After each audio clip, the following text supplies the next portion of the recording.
Ned Fulmer already looked pretty bad last month when word spread that he had cheated on his wife with an employee at the Try Guys, ultimately losing his spot at the Try Guys and no longer being a part of the company. And not only was it devastating that he was willing to cheat on his wife, but the fact that he was not even being shy about his behavior and was publicly taking this employee out and making out with her in public. And now it's been revealed that he might have not just been kissing her in public, but much more might have been going on in public. And it is insane. This story just gets more and more disappointing and gross, honestly, coming from a guy who didn't do anything else in his videos besides constantly talk about his wife, to the point that it seemed to annoy the other guys. And now everyone is saying things like maybe that should have just been an indicator to fans that things were off, and maybe a way for him to like overcompensate for not really being there for her the way that he needed to be. Either way, it's certainly clear that he didn't respect her with the way that this information has all come out as a result of his actions and making everything so public, which has been the hardest part to process. And I just feel so bad for Ariel. I just don't understand like what was going through his head when he decided to take this other woman in public and do what he did, knowing he's a public figure. He was literally at the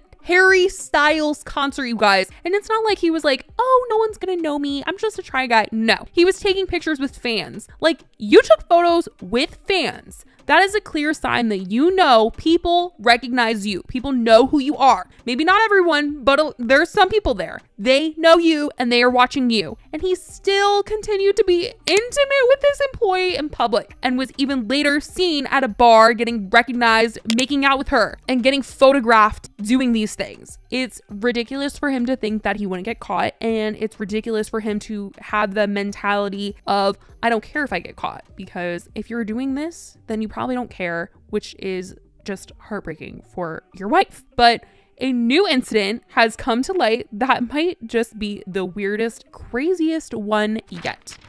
So it's been proven that this affair had been going on for some time. It wasn't a new thing, like it didn't just spark up last month. It's been going on for a while now because people saw them hanging out together, looking like they were on a date as early as May of this year. Someone had sent into Dumois saying, submitting this late, but in light of Ned leaving the Try Guys, I saw him at L'Artusi in May this year with Alex. Crazy. And there's the two of them there at the restaurant. And get ready for this one, because a Reddit user posted this on the Try Guys forum this week. Was this Ned being a naughty boy? Happened to watch this video looking for drama, and the video that they linked is the paparazzi video where Ned and Ariel are seen the day after the Try Guys drama, and the paparazzi is asking them if they're, you know, working on things, and they get in their Tesla and drive away. Working things out? You are? And the Reddit user said, Google the license plate and found this tweet.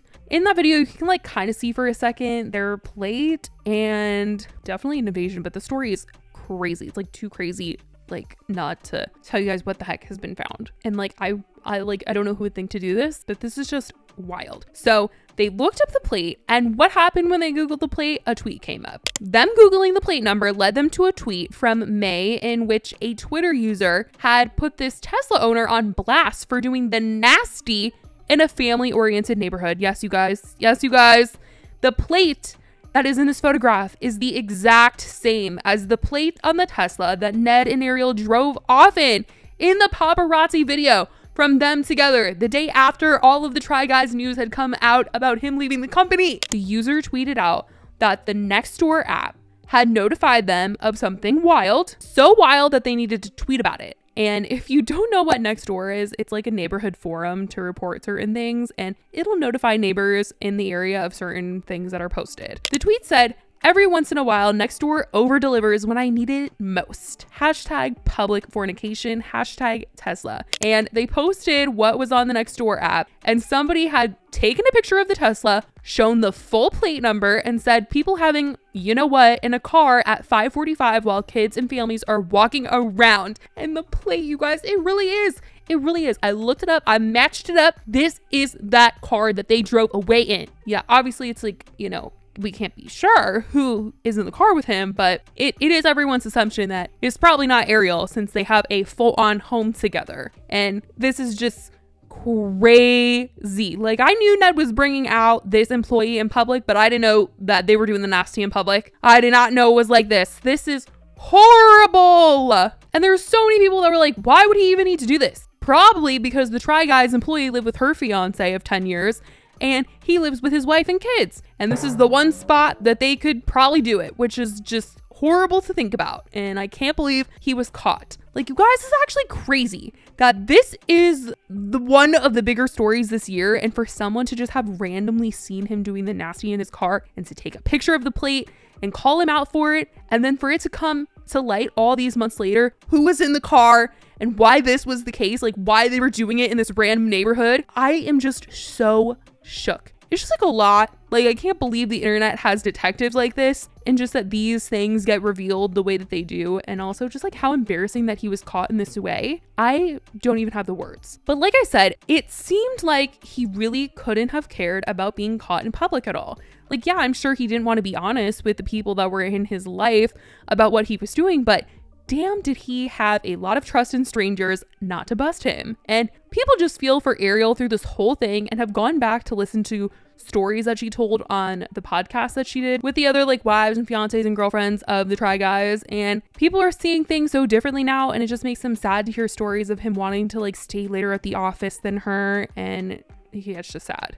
Like Ned and I had the same thing to do one day. And we were here in the office and we were doing like some PR for the cookbook. We did it. And we drove our cars separately here because I think I had, I probably had a podcast in the morning or something like that. And I knew, like both of us were done for the day. And at, 4:30, I'm like, okay, I need to go home so that I can be home to take care of the kids. And Ned's like, oh, okay, I'll see you in like an hour and a half. I was like, why? Yeah. Why don't I stay here and do work and I'll see you in an hour and a half. It was just such an interesting thing. It didn't even occur to me. And there's so many other times people have found that she just deserved better than what she was saying was happening in her life. And it just makes me so sad. But Ariel's girls on the podcast have got her back. They haven't mentioned if she would return. The guys have said that she is welcome to come back and do the podcast if she would like to. They are open to having her back if she would like to, but for now she has not been on the podcast. But Keith's wife Becky has been sticking up for her in this entire situation, especially against BuzzFeed employees who she felt were trying to get in on this situation in a very bad way. She had posted a TikTok saying, "Me when I saw a current BuzzFeed employee using other people's pain to promote their own project and then complain they didn't get enough IG followers from it. Boo." She later said that the employee did reach out to her and ended up apologizing, so she took that original one down. So I deleted that last TikTok because I got a very sincere and genuine apology. If there's anything that can be learned from this an experience I feel like we're all collectively having right now, is that the things you put on the internet are there. They are there forever. And people see them. Real people see them. So the next time you're gonna like tweet something that you think is funny or post, I don't even know. Just real people can see these things. So let's just relax for a little bit. Yeah, that's it. So now a lot of people are just like, well, clearly Ned did not think this whole thing through. He did not know what he was doing. He didn't care what he was doing very clearly because the internet was able to bust him, like seriously track down every little date spot that he was at, even down to him doing the nasty. Like, I can't believe that, you guys. Like, seriously, getting caught doing the nasty with the person that you were cheating on your wife with, I just can't, you can't make that up. And it sounds so made up, but the fact that it all lines up, that is just insane. But that is what has come out about how messy Ned really was and just the disrespect. There hasn't been any word on Alex's employment status at the Try Guys, but I just feel like she just can't like want to work there anymore. I just feel like she couldn't want to. But that's all I know as of right now. I love you guys so much, and I will talk to you in the next video. Bye, guys.